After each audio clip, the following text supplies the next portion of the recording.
The first scream of steel comes from deep under Howard Street, a sharp scrape that becomes a grinding shudder through brick and ballast. Inside the 1.7-mile tunnel, a CSX freight train lurches, couplers slam tight, and the air fills with dust and the hot stink of brake shoes. A hard jolt throws crew forward. At 3:08 p.m., July 18, 2001, 11 cars leave the rails in the dark. The locomotives drag to a stop. The crew radios out. Derailment in the Howard Street tunnel. Hazardous materials aboard. One tank car holds tripropylene, a flammable liquid used in making chemicals. 2 hold hydrochloric acid. Another carries a plasticizer, di2-ethyl hexyl phthalate. The first minutes are confusion and procedure. Get the engines clear and check for leaks. Listen for the sound that means fire. It comes quick, a low rush, then a breath that turns bright. Tripropylene spills, flashes, and finds fuel in paper loads nearby. Inside the tunnel, flame rolls along the ceiling and the temperature leaps beyond survivable. On the street above, smoke pushes from manholes and gratings. Sirens rise. Baltimore Fire sends companies to both portals. Crews try to enter and are driven back by heat and fumes. They set up water cannons and start the long, grinding work of cooling steel and starving flame. Visibility is near zero. In the first hours, command treats the scene as both derailment and chemical fire, moving people back, buying space, and keeping firefighters alive. The disruption does not stay underground. The heat ruptures a 40-inch water main that runs above the tunnel. Streets heave and collapse into wet craters. Brown water pours through storefronts and into basements. Downtown traffic stops. Fiber optic cables burn in the tunnel, and communications slow across the region. At nearby Camden Yards, smoke settles over the park, and officials call off the Orioles game. The freight that failed that day was a 60-car eastbound, symbol L412-16, moving from the Carolinas toward New Jersey. The 46th through 56th cars derailed, 11 in all. They came to rest upright, but skewed in a tight corridor. One tank car was punctured. The escaping tripropylene ignited and pushed the fire into adjacent boxcars loaded with paper and wood. Heat later weakened a hydrochloric acid tank and opened a leak. In the chaos, the crew did what training demands: decouple the engines and get them out. They emerged into daylight coated in soot. The Howard Street bore runs under downtown, built in the 1890s to clear a surface bottleneck. Access points are few. Firefighters work from each end, water arcing into the dark. Thermal imagers fight the mass of hot brick. Command holds rotations and safety while the city shuts down around them. The plan is basic because the environment allows nothing fancy: cool the steel and the cargo, keep distance, and wait for heat to fall. As hours stack up, the incident grows. Perimeters and evacuations go into place. Hazmat tracks cargo, air monitors read the edges of the plume, and public health warns people to shelter in place where smoke drifted. News helicopters orbit a column that changes color as cargo burns.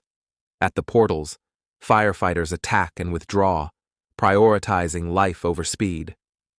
By nightfall on day one, a trench of water and broken asphalt marks Howard Street where the main failed. Firefighters trade assignments in wet gear. The tunnel exhales a steady stream of smoke.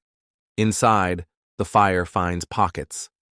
Outside, the city learns which systems share the same narrow right-of-way: water, fiber, power, and a railroad that cuts straight under its core. Day 2 looks like day 1, only heavier. Engineers map heat to guide crews. Hazmat monitors the acid car as temperatures rise and fall. The strategy never changes: cool, contain, wait. The work is hard and repeatable: aim, flow, hold.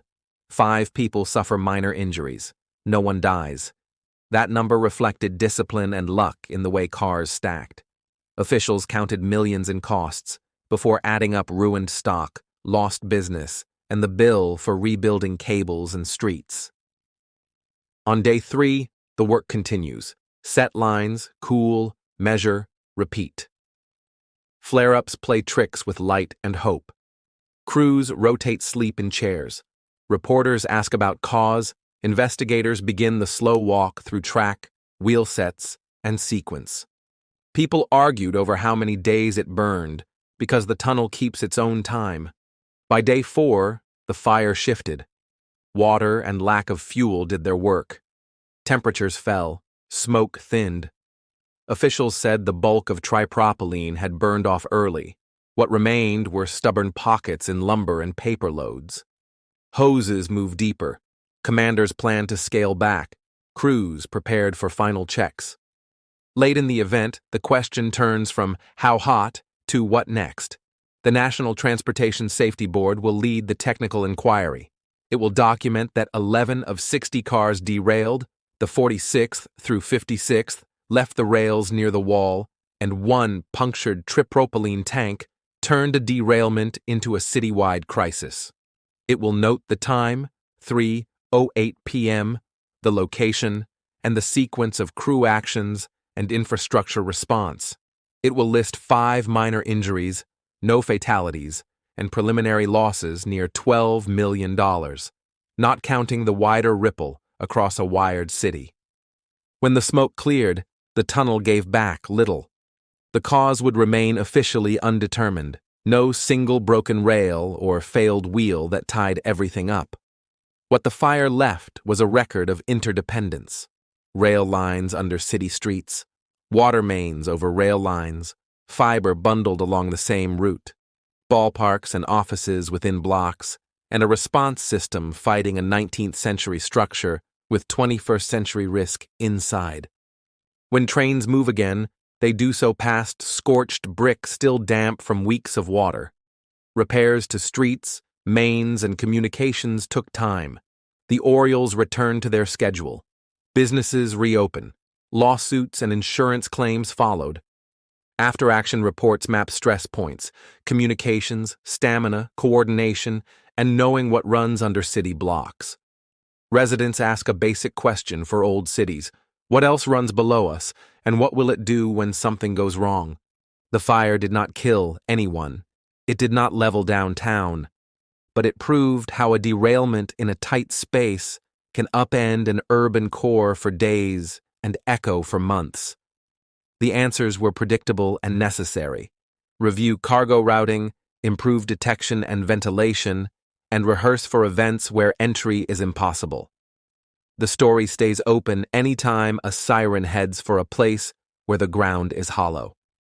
Stand at the south portal today, and you can feel a draft that smells like old brick and oil. Traffic rattles over patched pavement where the main once blew. The tunnel mouth is a black rectangle until a headlight blooms and a horn throws sound back into your chest. Trains still take that grade, still run under a city that learned how much of its business hums along the same track.